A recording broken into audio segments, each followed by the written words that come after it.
Hello everyone, welcome to this session on 30 days to IPMAT Indore.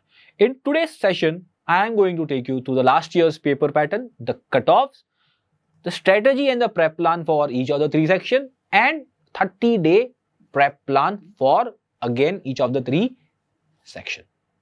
So let's look at the paper pattern of 22 and 23 IPMAT Indore. Paper pattern was same, short answer had 15 questions, MCQ had 30 questions and verbal ability had 45 questions. Each section was supposed to be attempted in 40 minutes. Most important to note here is that there is sectional time limit as well as there is sectional cutoff. Now if you look at the cutoff or the general, obviously for the general category, short answer in 2023 become more difficult as compared to 2022. From 20 in 2022, it came down to just 12 marks, which means getting 3 correct out of 15 and you would have cleared the cutoff. So you can understand 3 questions getting correct in 40 minutes was such a difficult task. Okay, that the cutoff went to 12, which means the paper was difficult. And if you look at the verbal ability, from 112, it went up to 125, that's whooping. 112 was, we were, feeling it is quite high, but 125 was whooping high, I have never come across any paper where, the cutoff is more than 2/3 in that particular section. Like out of 180, 120 is 2/3, right? So 125 is more than 2/3 of 180. If you look at the MCQ, QA MCQ section, then in that case, the cutoff was more or less same. I would say that, from 43, it came down to 39, matter of one odd question. That's fine, from a group of 30 questions, one question here and there is absolutely fine. The level of difficulty was more or less same. Okay. Moving ahead with the strategy, I always keep on saying that IPMAT Indore always test your stamina, your speed and your accuracy as well. Okay, I would say more about accuracy than speed because as we saw, you did not have to attempt so many questions to clear the cutoff, but you have to not only clear the cutoff, you have to also overall score very high marks so that you have that advantage, a fair chance, after the PI round, because there is weightage for the IPMAT Indore test, correct? So you need to ensure that you score really high marks to have that advantage for final conversion. VA is always going to be a game changer. We have seen students last year who have scored 140, 160, 170 marks in verbal ability section. Just imagine someone scoring 160 marks in verbal ability, and if I'm just clearing the QA cutoff for both the section, that's 39 plus 12, that's 51. The score would have been 160 plus 51, that is 211 marks, correct? And I always say that, score as high as possible. 220 plus should be a safe zone. So maybe scoring 2 or 3 more questions in QA correctly, I think that 220 was easily achievable in last year's paper if your verbal section is very good. Okay, so verbal is always a game changer since the beginning. I would say that, students generally score more marks in verbal as compared to both the QA marks, both the QA section put together. Okay, as I said, your target should be 220 plus marks. The ideal attempt, okay, see, I am not a very big fan of giving the ideal attempt because, it depends upon the difficulty of the paper, but student always keeps on asking, sir, what should be the ideal attempt? So I said, let me give you the ideal attempt. This should be the fair number of attempts. Yaar, isse zyada to attempt nahi hona chahiye. Okay, I have never come across an IPMAT Indore paper where the paper will be easier and hence your attempt should go high. If you are able to attempt 8 to 10 questions in QA short answer genuinely, because anyways, you can bluff all the questions, you can attempt all the questions because there is no negative marking, correct? So ideally 8 to 10 genuine in QA short answer, 17 to 20 MCQ and 40 plus in verbal ability. I think this should be more than sufficient. With 90% accuracy, you should be able to score really high marks. Okay, maybe with slightly improved accuracy and maybe lesser number of questions should also work in your favor. But then this is, even if you are able to attempt this much, I think it's a done deal. You should be able to clear the cutoff and score overall good marks also. Okay, very important thing, this is what I just now said. Adjust to the level of difficulty, because if I look at 2019, Okay, verbal section cutoff was only and only 72 marks. Obviously, there were not 45 questions, there were 40 questions. But 5 marks, 5 question less, that is 20 mark less from 125, that should have come to 105. But it was not 105, it was 72 marks. Okay. So you need to adjust to the level of difficulty. If the verbal section becomes difficult, there are chances that the cutoff will go down. And in the short answer section, surprisingly, it becomes easier, the cutoff will go high. So, for example, in the year 2020, in the year of COVID, okay, the first year of COVID, for the short answer section, there were only 10 questions, okay, and the cutoff there was 24 marks. So, that is 6 correct out of 10. Okay, so the cutoff was very high in that year. Right now, we have 15 questions and only 3 correct questions.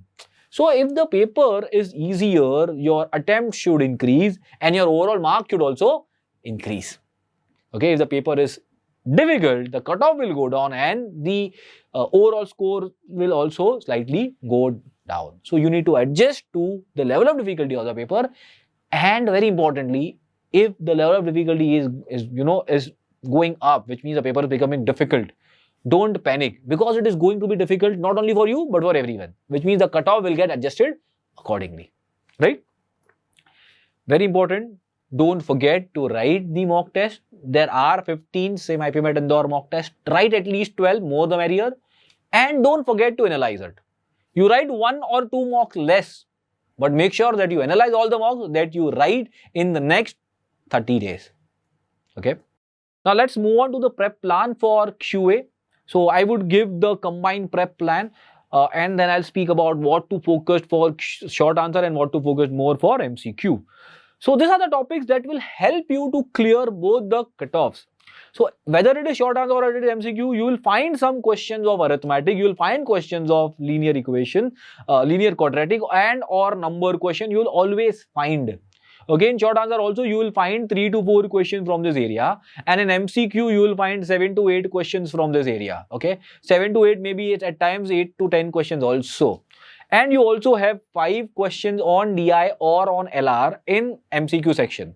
So that will come out to close to around 13 to 15 questions only from this type of question in an MCQ. Which means if you are able to attempt this 13 questions, 13 4s are 52, you have sorted, you have cleared your cutoff. Right? And same goes for short answer also. You will always find 3 to 5 questions on this. You attempt those questions, you should be able to clear the cutoff. Okay. But clearing cutoff is not the only objective. As I said earlier, you need to score really high marks so that you have that advantage going in the next round. So these are the topics that you should be focusing on. You will always find 2 or 3 coordinate geometry questions across 2 maths section. You will always find 1 or 2, sometimes 2, 3, 4 trigo questions. In 2019, I remember there were 4 trigo questions. Okay, you will always find 1 or 2 matrix determinant question. You will always find 2 or 3 sequence and threes, 3 to 4 function inequality graphs put together, 1 or 2 modulus, 2 or 3 logarithm questions, couple of permutation combination probability, and at times maybe binomial theorem. So these are the topics why I said it will help you to boost your overall score, because the topics which I mentioned first are are student favorites topic, and student love them. Okay, student try to maximize score there. These are the topics where a student generally they don't like all the topics. Some of the topics probably student would skip. Okay, would keep in the options. They're not able to comprehend, they're not able to understand the concept, they're not able to apply. So some of the topics, even if you skip, absolutely fine, but make sure that if you're skipping function, okay, if I ask you a very basic function question, you should be able to answer that, because it might happen that in MCQ there is one function question and that is very doable, easy one, just applying the basic concept. So which means you should be able to understand the basic concept of every topic which are mentioned here. The application level, maybe couple of chapters you may skip, absolutely fine, but not all of them for sure, because as I said, you need to boost your overall score. Okay, so this is how you need to be focusing on every area. Now coming to short answer and MCQ breakup, you will find more question, close to around 10 to 11 question in short answer section from the topics which I have mentioned, maybe around 4 to 5 from the previous topic.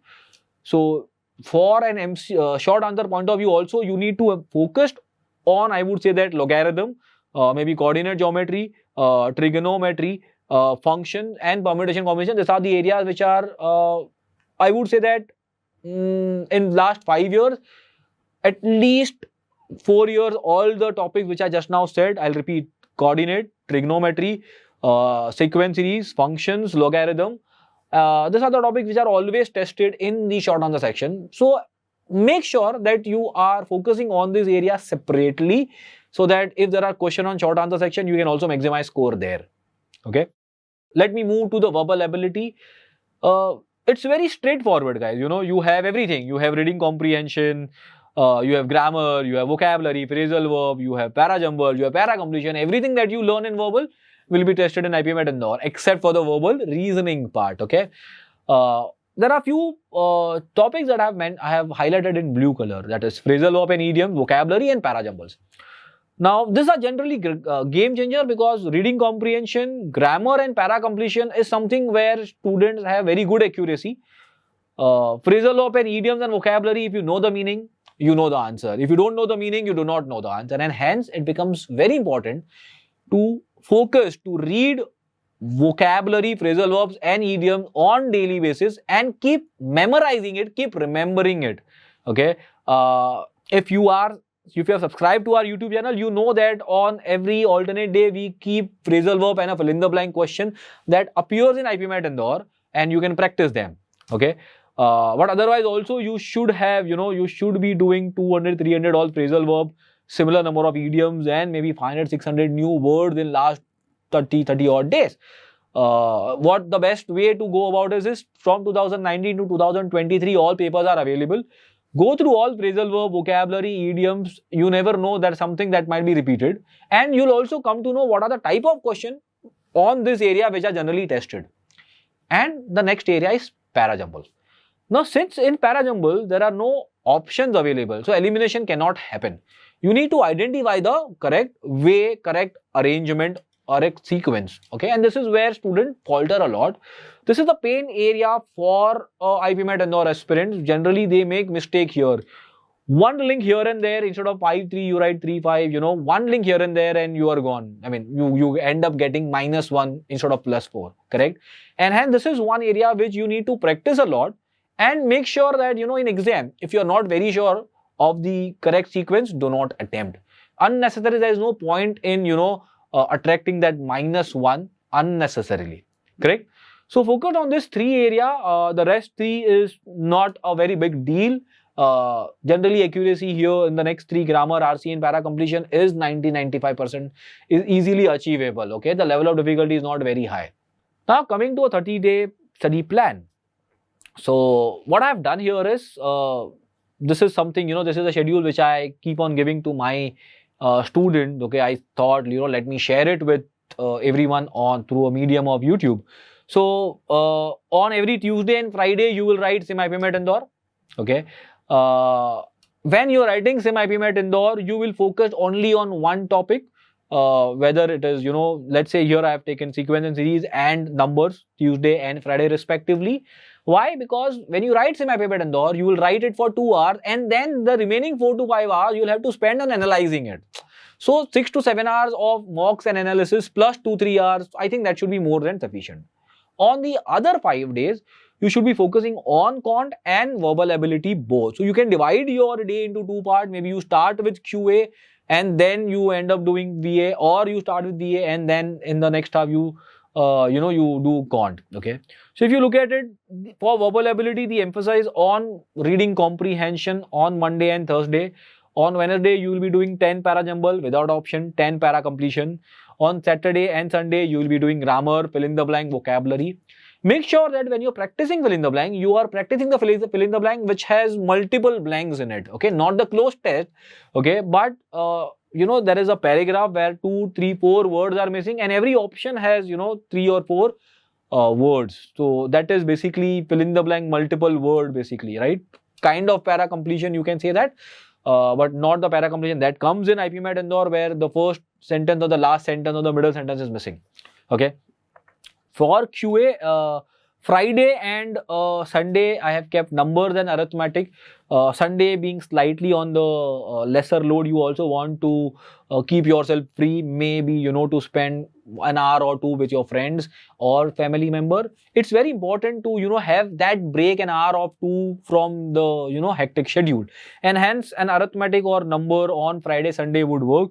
On the other day, Monday you do trigonometry and coordinate geometry. On Wednesday you do functions, inequality graph. Thursday you focus on PNG, probability and binomial theorem. And on Saturday you focused on logarithm, modulus and matrices and determinant. This is what you should be generally doing it. Make sure that the advanced level topics are covered on a daily, on a weekly basis for the next 4 weeks. And the numbers and arithmetic topics are also covered on one of the day, right? And also whenever you have a time, let's say I can see here that Saturday probably I'll have time because I'm doing quant and I'm doing 30 grammar questions. So I probably have time on Saturday. I might also have time on Wednesday, okay, because there is no test that I am writing. So if I have time, maybe 2 LR or a 2 DI set on at least 2 or 3 days in a week. I think that will also help you. You'll have knack of solving DILR in the time pressure, and you need to practice DILR. You cannot say that, I'll attempt in the final exam, in the actual exam, right? So you need to practice this. Make sure that you do not forget to attend the IPMAT Indore masterclass session that we are conducting on a regular basis, and let's everyone be part of Club 150. So all the students who are getting more than 150 in 2 tests, who have got in two tests, okay, the IMS Sim IPMAT Indore test, okay, we have been giving you extra sessions for practice, okay. So there is a dedicated group for that where the doubt solving happens and everything. So I want every one of you to be part of Club 150, where we are solving very difficult questions, and that is basically an extra practice to whatever you are doing, whatever you are going to do in the next 30 days. So I would want each one of you in Club 150, okay. Now, if I have to break down week wise, week 1 to week 4, I would want you to write 2 mocks in week 1, week 2 and week 3. Make sure that you are thorough with your strength and weakness, so that if a question from the weak area appears, you are not wasting time. You generally skip that question or bookmark and come back. Okay, finalize your strategy in all the 3 sections by week 2, so that in the week 3 and week 4 you are, you are writing the mocks with that final strategy, at least 5 mocks with their strategy, and the objective is to score overall marks on a higher side. The objective should be that I am attempting 1 or 2 extra questions in every mock. Mock after mock, I am attempting maybe 1 short answer more. I am attempting 2 verbal ability more. I am attempting 1 MCQ more. If I keep on attempting 1 question, keep on attempting more across, 5 mocks, so we are talking about close to around at least 12 to 15 more questions at the end of 5th mock. Okay, 12 to 15 more would end up, fetching close to at least, if not more, at least 40 odd marks more in your overall score, right? Because considering you might end up getting couple of wrong, so 40 is very much possible. You can boost your overall score by 40 marks in the last 2 weeks. That's very much possibility. Okay, that's it from our end. All the best. And there is some good news for you. The QR code that you see on the middle, which is IMS Zero Fee Program. If you scan this QR code, or if you log into www.imsindia.com, there's something called as enroll for a zero fee. If you enroll for a zero fee program, you get 1 free mock each of IPMAT Indore, IPMAT Rohtak, JIPMAT, NPAT, SET and Christ. Go and take the test. Benchmark yourself with thousands of students writing this test nationally. Okay. So once again, all the best. See you soon in the next session.